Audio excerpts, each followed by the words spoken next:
Welcome everyone to Beyond the Finish Line, where I review the latest weekly challenges, show which cars I used, and offer you potential cars to use yourself to complete the challenges. Typically, I like to use cars I haven't driven before or haven't driven much, unless the challenge calls for a specific car. I'll also show what changes I made to any car in order to make the race more challenging for myself.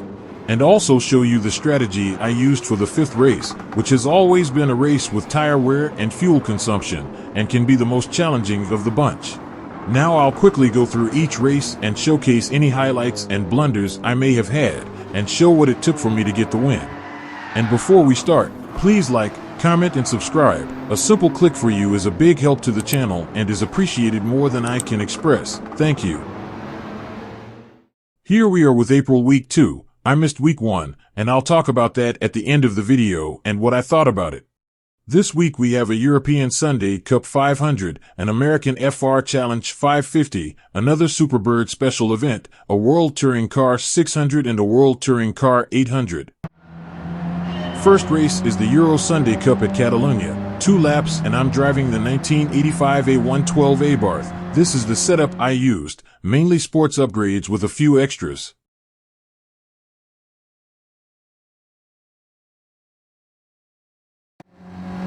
I moved up positions pretty quickly early in the first lap. With only 8 cars, it was simple to get into the top half. I caught the leaders heading into the second lap, but they were a little faster than me.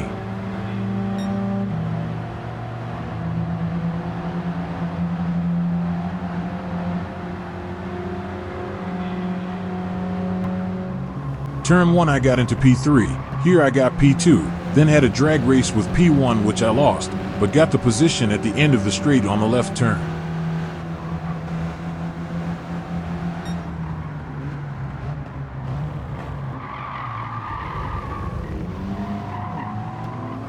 And that was it for race 1, held on for the victory with P1 and 2 not too far behind. Second race is 3 laps at Watkins Glen, and I chose for this race the 1960 Plymouth Ghia Roadster. This car was already fully upgraded, so I had to lower the power for this race.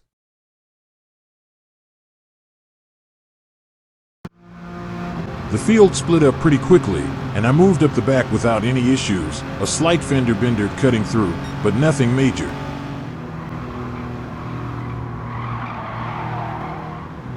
Had a little fun moment driving with the AI going through the bus stop, and ended up in P2 by the end of it all.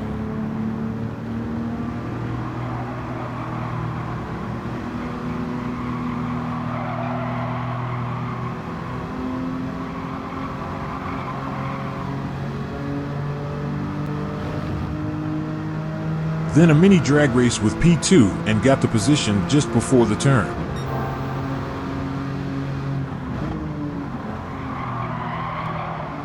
Caught P1 on the same straight on the third lap and had another drag race.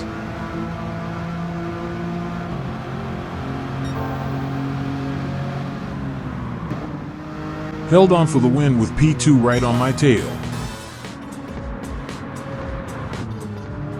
Race 3 is the special event in the Superbird, 4 laps at Laguna Seca, and this is my setup. This is the same setup I used in the last Superbird special event, only this time I was driving on sports hard tires. Heading into the final turn of the first lap I had moved up to P6. Here I oversteered into the fake Dinoco car in this race and went to the Shadow Realm. Starting the third, I got into P2, then I spent a little time chasing P1.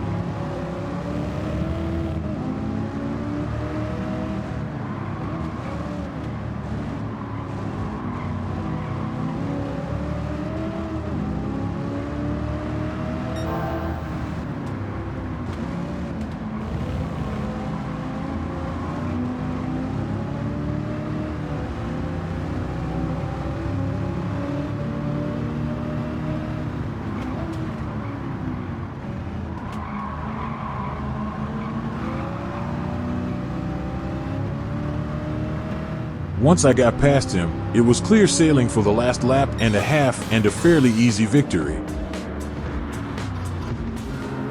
Race 4 is 4 laps at Spa, and I'm in a 2002 Nissan Skyline or 34 GTR.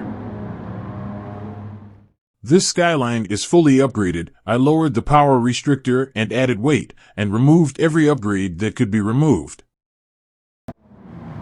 Coming to the end of the first, I tried to cut the inside and got clipped and sent off, but didn't crash and got back in the lane.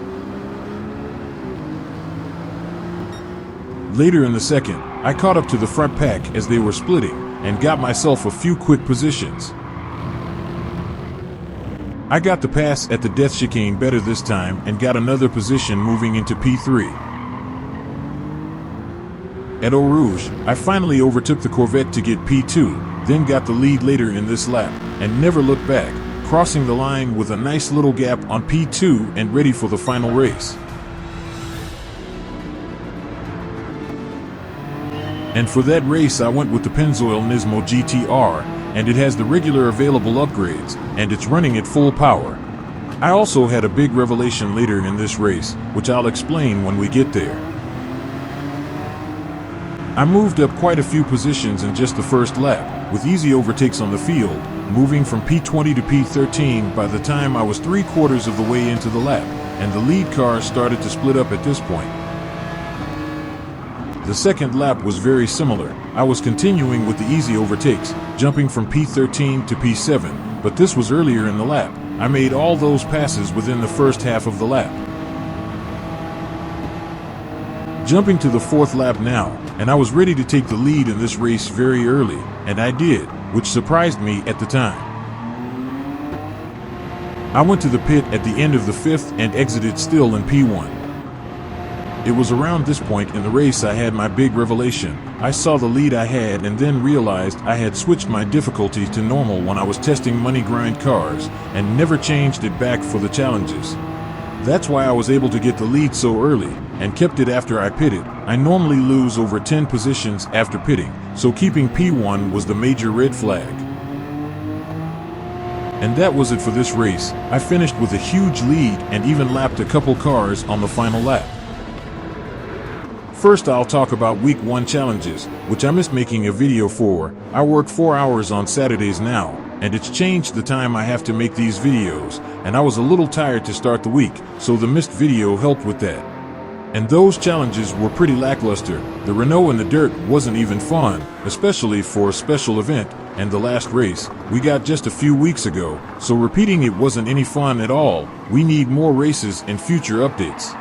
Week 2 had some pretty decent races, but there's nothing to really talk about because I did them all on normal difficulty. I enjoyed the cars I chose, but there wasn't really a challenge, especially the last 2 races. The first 2 races had a little challenge because of the changes to the power I made, but they could have been better on hard difficulty, and the Superbird event could have been better too. All in all, a good lineup of races, but a boring performance from me thanks to my own mistake of not checking the difficulty. Hope you enjoyed, and see you in the next video.